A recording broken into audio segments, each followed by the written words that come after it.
obviously the Magic put it on the Raptors yesterday. They have 5 lottery picks from the last 3 years, all of whom look to have a role. Well, I guess maybe not Jet Howard yet, but. Yeah, I mean, even beyond the Magic, we mentioned the Pacers. You can look at OKC as a team that is back on track. You look at, what the Sacramento Kings have done in getting their franchise right. So that's another team that you can look at. So I think, if I were to bring it back to the Raptors, I look at the Pacers, the Thunder, and to an extent, the Kings as what you can kind of mirror, in the sense that the Pacers had a situation with Domantas Sabonis where they had a very good player, an all-star, and they kind of needed to hit the reset. And it's like, hey, let's survey the landscape. Let's see what type of young talent we can get. And they moved him to Sacramento and got Tyrese Halliburton. And now, obviously, we see Tyrese Halliburton looking like a modern-day Steve Nash and just really sparking that offense, best offense in the league. And on the Kings side, they said they needed someone more established, and they got Domantas Sabonis, and that has worked out really well for them alongside De'Aaron Fox. And they could have gone either way. They could have made the same decision as the Kings, which was, no, we got to look ahead to De'Aaron Fox. But Indiana was like, no, let's look ahead a couple years. Sacramento was like, no, let's do this now. Exactly. And then I look at OKC, right?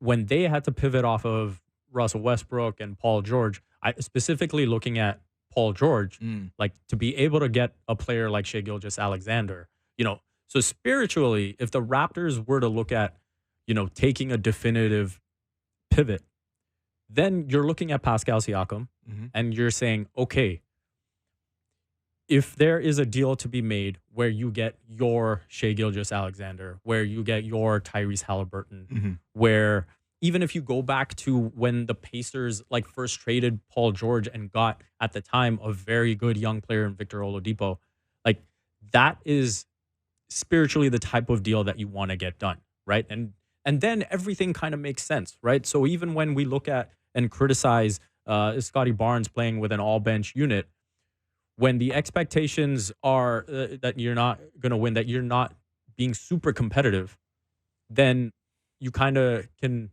accept those minutes and saying, okay, we understand what the path is here. It's more long-term, and you deal with it, right?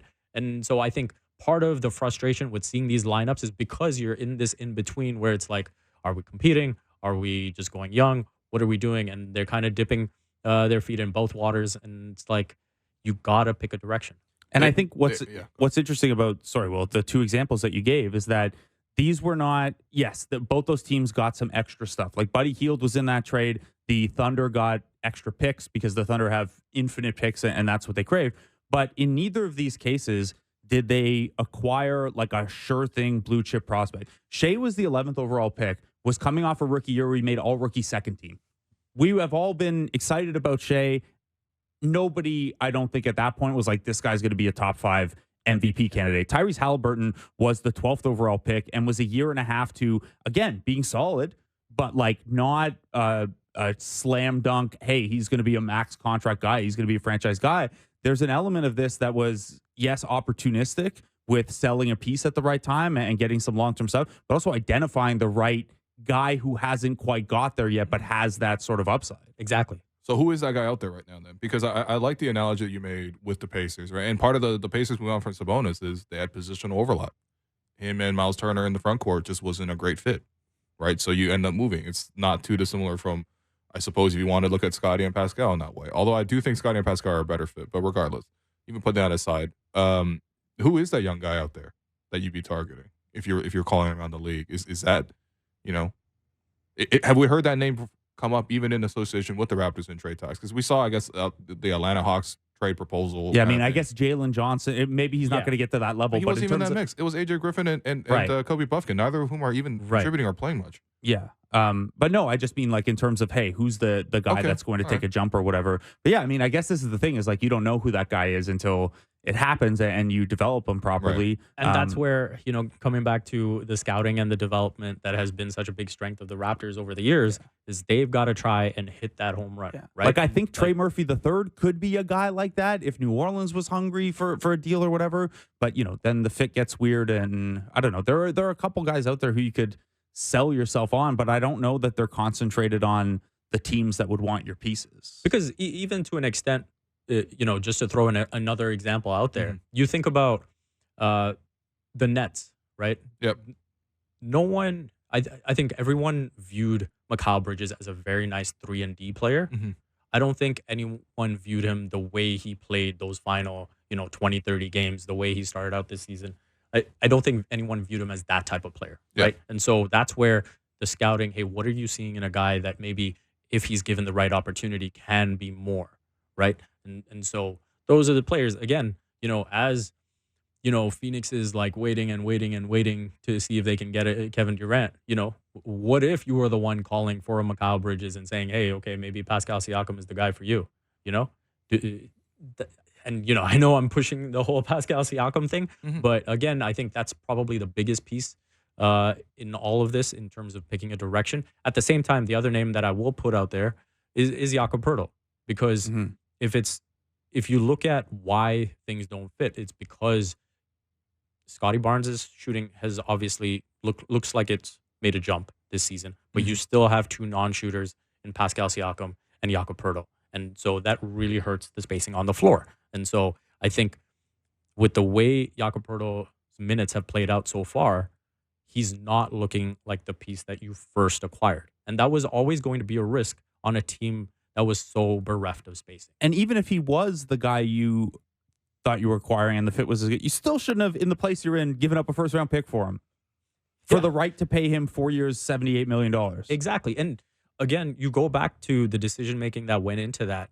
I think part of why some of us were patient about the Raptors not having a center is because from the outside, you were saying, okay, you know what? Maybe they're just making sure they make the absolute right choice, right? And so when you saw a roster with Pascal and Scottie, automatically your mind goes to, it has to be some type of spacing big, right? Not someone who is going to clog up the paint, not someone who can't even take an elbow jumper, let alone a three-point jumper, right? And I think those problems are also being exposed now. Yeah. The other thing with it is like, and again, they knew Yak as a person and again, thought that maybe they wanted to look at if that was something that would take them over.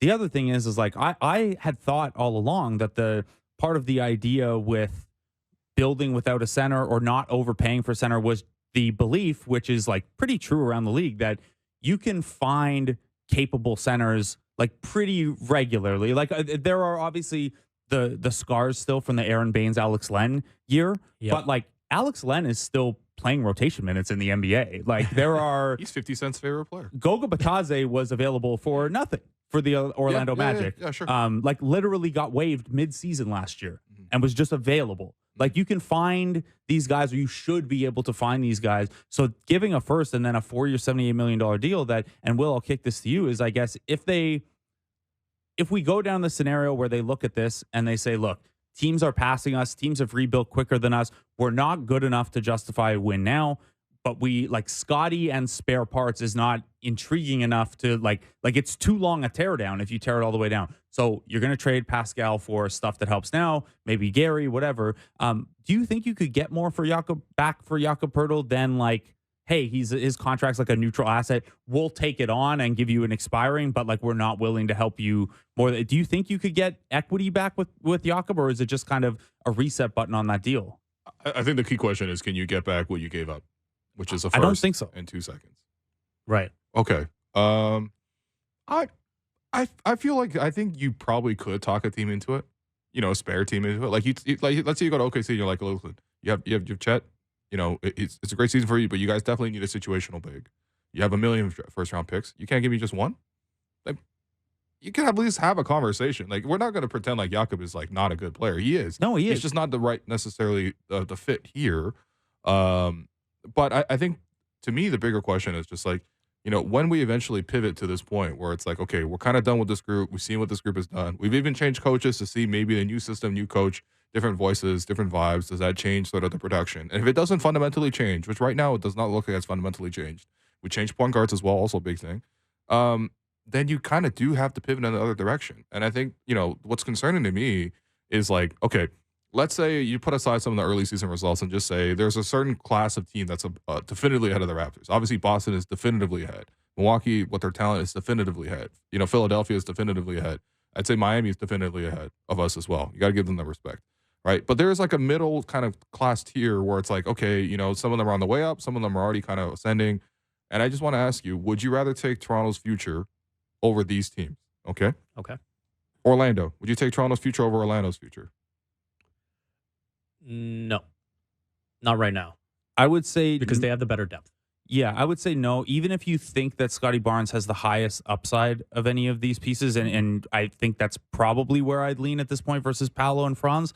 They have tons of cap flexibility. They have, like you said, 12 if they get healthy rotation caliber guys, and they're not out a first round pick in a whole bunch of seconds. Yeah. Who's our second best prospect?